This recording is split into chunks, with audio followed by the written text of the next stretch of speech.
Et on va donc commencer avec vous cette grande page judiciaire. Je le disais, Georges Fenech est également avec nous. Son éclairage m'intéresse ô combien. On va commencer par ce fameux procès Cédric Jubilard qui a passionné les Français. On l'évoquait tout à l'heure.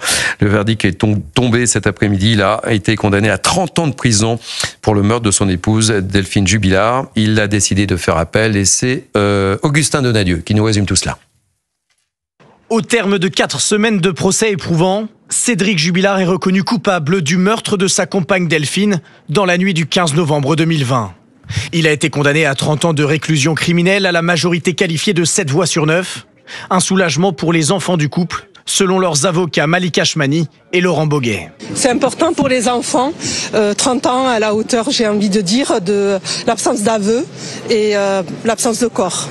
Il lui appartient maintenant d'en prendre acte, mais je l'invite d'ores et déjà à en tirer les conséquences et nous indiquer où il a dissimulé la dépouille de sa femme, de manière à ce que nous puissions la restituer légitimement aux enfants qui la réclament depuis maintenant plus de 5 ans.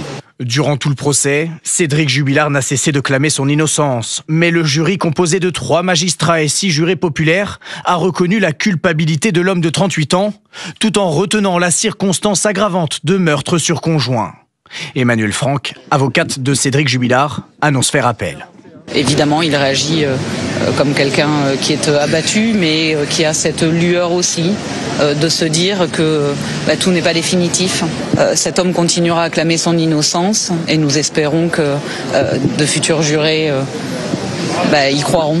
Peu après l'énoncé du verdict, l'audience a repris à la demande de la présidente de la cour d'assises pour ouvrir le débat sur le retrait de l'autorité parentale de Cédric Jubilard. Célia Barotte, je commence avec vous. On l'évoquait. On aurait pu imaginer que Cédric Jubilard soit libre au moment où on se parle en ce moment. Oui, c'était une option puisque on est en cour d'assises, un procès de cour d'assises, et donc la présence aussi d'un jury populaire ne permet pas de connaître la décision en avance, puisque les membres de ce jury doivent se prononcer en fonction de leur intime conviction.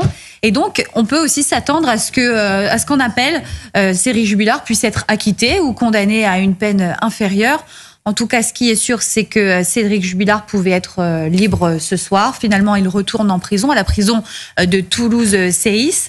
Et donc, il va aussi devoir affronter une nouvelle procédure et un nouveau procès dans 1 an maximum.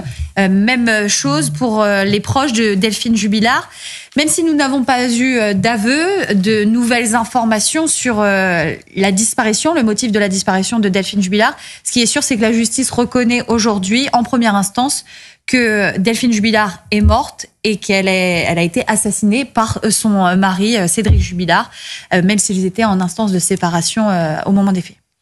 Georges Fenech, je le disais, une affaire hors norme qui passionnait les Français, puisque tout le monde faisait la queue. Oui, des personnes ont campé cette nuit pour suivre ce devant procès. la cour d'assises d'Albi. Pas d'aveu, pas de corps, oui, et une condamnation. Et un appel. Pas de corps, pas de preuves matérielles. Pas de preuves matérielles. Non plus. Une intime conviction qui repose sur un faisceau d'indices, de comportements, de déclarations, de confessions qu'il aurait fait à ses nouvelles maîtresses, etc. Donc, c'est notre système judiciaire français qui repose sur cette intime conviction.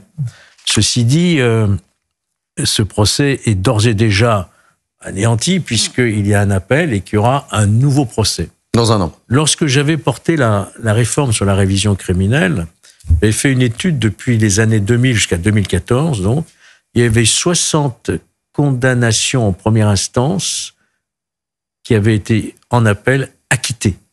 Donc tout est possible, voyez-vous. Vous pouvez avoir une condamnation et ensuite vous pouvez avoir un acquittement. Tout est possible. Parce que c'est pas le même jury, évidemment. Il y en aura 3 en plus, d'ailleurs, puisqu'en appel, il y a 9 jurés et non plus 6. Et tout est possible. Et même la cour d'assises pourrait éventuellement, la prochaine cour d'assises pourrait éventuellement donner même des fois un supplément d'information. Le corps n'a jamais été retrouvé. Mais est-ce que dans l'espace d'1 an, est-ce qu'il n'y aura pas, au miracle, peut-être un élément nouveau qui apparaîtra, vous voyez ? On ne sait pas, en fait. Toujours est-il que le doute n'a pas profité ici, manifestement. parce qu'on sent bien quand même qu'on n'a pas la preuve définitive. Hein. Très rapidement, deux mots, Gérald Jacquemin, parce qu'on a beaucoup de sujets évoqués ce soir, et François Pupponi souhaite s'exprimer aussi. Effectivement, comme le dit notre magistrat, si vous voulez, il y aura peut-être un petit peu plus de délai pour faire quelques vérifications supplémentaires. Il y a notamment un sujet qui a été mis à jour dans des déclarations récentes sur un bornage possible d'un portable à proximité, enfin dans une zone raisonnable, un certain nombre de fois, puis après une ou deux fois après la disparition de Delphine, et depuis, après, ça n'avait plus borné, donc les recherches n'avaient pas pu être entreprises puisque la cour d'assises avait déjà pris toutes les dispositions pour siéger. Il n'était pas question de remettre ça en cause, donc peut-être que le président de cette nouvelle cour d'assises fera reprendre des recherches approfondies sur cette zone, parce qu'il est effectivement capital qu'on puisse éventuellement retrouver le corps de cette femme, et ça serait un élément capital par rapport à la nouvelle cour d'assises. François Pupponi. Juste un point, je pense que ce qui a peut-être pesé aussi dans le choix des jurys, c'est la problématique des enfants. Mmh. Parce que, si je comprends bien, s'il avait été acquitté aujourd'hui, il récupérait ses enfants ce soir. Mmh. Et la Cour se serait quand même prononcée sur le droit de parentalité. C'est vrai. Oui, mais parce que bon, voilà, et donc des enfants qui ont dit c'est papa qui a tué maman, quoi. Ouais. Donc le contexte global. Le ministère public aurait pu faire appel. Laetitia Guinan. Tout à fait. Voilà. Une suspension voilà. Et donc je pense que ça peut être aussi joué. On s'attendait à un appel dans les deux cas. Dans les deux cas, en tous les cas.